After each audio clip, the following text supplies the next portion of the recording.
Good morning, everybody. Andy Taylor here, Red Rock Roofing. I'm here at 1325 Jade Place here in Longmont, Colorado. Going to do a quick inspection video for the roof, and this is a very beautiful home. Give me one sec while I make my way up. So it does have drip edge essentially on all of the eaves of the home. Eaves are where the gutters are going to be, and the gutters look to be in decent shape as well. There is definitely quite a bit of granule loss that is in the gutters, and as you can see, the water that is here is kind of stagnant. Now it has a long way to go around in order to get water out of it, but with that you can see the sediment that is building up on top of the granules that are there. This means the gutters are stagnant in a lot of areas, and maybe a downspout or two that is full, not letting water funnel. But a lot of the times all that granule loss that's there, it really plays a big part as well. So the roof underfoot is very, very crispy. What I mean by that is there's lots of age here, wear and tear. The sun has definitely got to this and has worn the shingles out.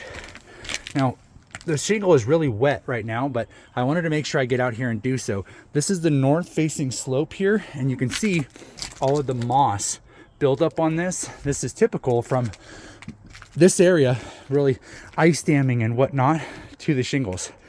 All the nail heads up here are exposed, and none of them have been covered with silicone.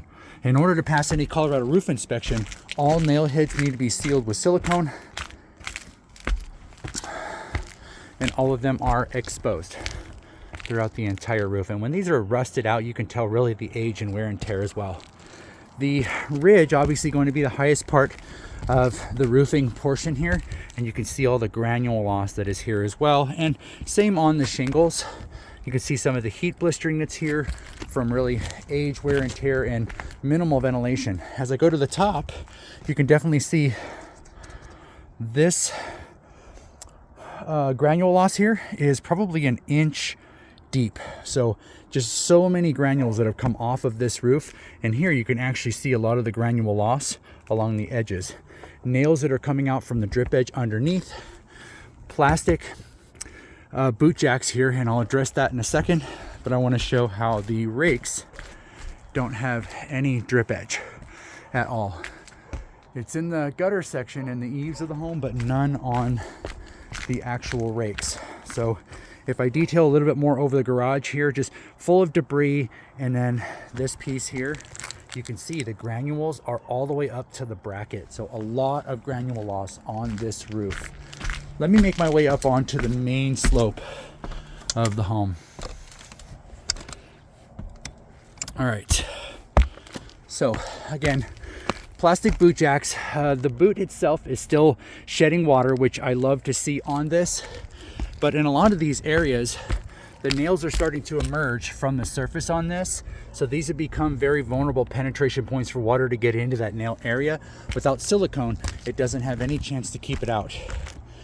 I did notice over on this side that this boot jack does have a big split in it. So that's been letting water into the system. Again, underfoot, very, very crispy. It just shows a lot of age and wear and tear on the roof. With the wear and tear and granule loss, some of these spots have fiberglass that is showing through. Nice little hole right there on the ridge. So ventilation on this is old box vents that are here, and it's probably essentially doing its job in allowing air to get out of the system. But a lot of the times the stagnant air in these areas can build up to be so hot that it cooks the shingles from underneath, and that is another tell. This is the south facing slope, and this is always going to be your more heavily damaged area because the sun hits here all year round. So you can see all the granule loss on the hips that are here, and then all the granule loss on these shingles. So yep, you can actually see down here the massive amount of granules that are in these gutters. Like if I got down here and sat down, that would be about an inch of granules inside of that gutter. And even down there on the flatter section over the back part, you can actually see all the granule loss that is down there. So in my professional opinion, the roof is definitely of age. I'd give it at least 15 plus years. And if we can get 10 to 15 years out of a standard shingle here in Colorado, we're doing really, really good. So I will leave the decision up to you and whether or not you feel this roof needs to be replaced. In most instances, I would say yes, but the gutters, if they are cleaned out and the downspouts are funneling, everything should be fine with those. Other than that, not a lot to bring to your attention. One more thing before I go. There's a hole up here at the very top where you can see exposed wood on the inside. So the underlayment didn't even go over the top of these in order to protect this area. I would have to assume that's the same everywhere around the home. Andy Taylor, I really appreciate the opportunity to get out here, bring you up to speed. Red Rock Roofing is here to assist and best we can. And I hope you guys have a great Monday. Gonna finish off with a beautiful view of all the open space out there.